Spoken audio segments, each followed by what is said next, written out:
Hello guys, how are you doing? I'm gonna be introducing to you one variation of a speed build that you use with In-Geom for permanent teleporting for the Necromancer in patch 2.6. As you can see, I have a fantastic barbarian here with me today. We can show you guys some key components to make this work, alright? First of all, we want to go with the full Ratma set. Pretty simple. We have Brilliant Roid Render, we have the Circle Line Juval Civil, and we have Haunted Vision for increased Simulacrum uptime. Simply with the In-Geom, the Reaper's Wraps on the cube with the Crispin sentence for more damage when we proc the cold. We got Nemesis Bracers, and the gear I'm having right now is a few Ancients. I have 2 augmented pieces, not the weapon, just a regular Ancient weapon. You want to have a lot of CDR, and you want to... yeah, you need a lot of CDR. That's about it. So you want to get around 50%, 50% is good. So you can have full uptime like I said on Simulacrum, that is where we do the most damage. And yeah. So first of all, another note that's very important is you need to have a numlock, the numlock trick, because you want to be able to press your Devour button all the time. It will make a lot of difference. And I would definitely recommend looking up a guide to see how you can do that. So the way we play this build, pretty simple. I'll try and explain right here, right now. Going to the rift, I have no essence now. It's a bit annoying, but since we have the generator, we can summon some mages here. We can get some Devour going. You just need to get it going. I'm dead, it doesn't matter. Use Simulacrum, pop the mages, and then start scavenging the mobs. Let's see. More mages. And because you have Simulacrum up, you're summoning 4 mages at a time, not just 2. That's very nice, very good to have.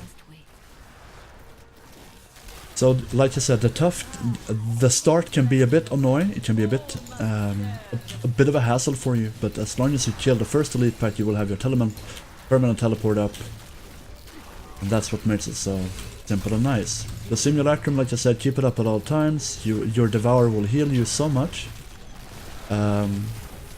So that's not going to be a problem. You have the... at the moment I'm running with 80 million toughness with this, which is not that much. It's farming in Torment 12 or 13. But you need to have somewhere around that toughness. But also, it doesn't matter if you can stack up, you know, millions of toughness. You will take damage and will get, you will get one-shotted. If you want to get more toughness, you're going to have to sacrifice a lot more than just your damage. So your Devour ability will give you a lot of healing. So make sure to get something working with that, the Devour ability. I'm using the numlock trick myself, it works great. As long as you're not doing anything, it will spam Devour for you, picking up corpses.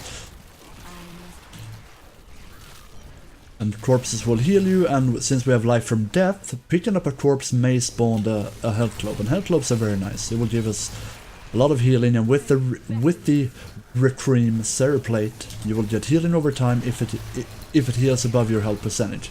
You can see the stats at the bottom here. We got 3, 4, 3, 2 stats, more coming up. So it's a matter of just teleporting around, being careful when your In-Geom is not up and running. Get all the loot, or the health globes. Make sure the health globes are they're picked up, because you want to have as many as possible. And luckily we have a Goblin Rift here. So that's lucky and crazy at the same time, because we're not killing stuff, so we're not really able to summon a lot of mages. But luckily for us, we have permanent teleport at least, so we can run around and kill them. So if you do bounce into a pack like this, it's nice to have 10 mages up before initiating them, if possible. I can understand it being pretty tough. But in a situation like this, where you're killing stuff all the time and you're constantly picking up more with your Devour, you will have another 10 mages just doing insane amounts of damage with the Simulacrum proc. So simply, like I said, it's a very squishy build. It takes a little bit of practice to get used to, but once you do it, you will be rewarded greatly. It's very fast, it does a lot of damage. The only problem, like I said, is to keep your mages up. It's not a problem. Just avoiding projectiles and building, you know, like every other Singularity build, you want to try and build a defense for yourself with your mages. So, dodge stuff, pick up the orbs with your active ability that picks it up Devour all the time, and you will see some change. You will see a lot of damage coming out, and you will see a lot of mobility possibilities because of the In-Geom. So if you have any questions for this build, I love this build. I've really fallen in love with it. I've been looking since the start for a speed build viable. I wanted to have Inarius as a viable speed build, but unfortunately that did not happen. So I wanted to find something with mages, and after a little bit of research and trying to make my own version of it, I found this one, and I think it's absolutely brilliant.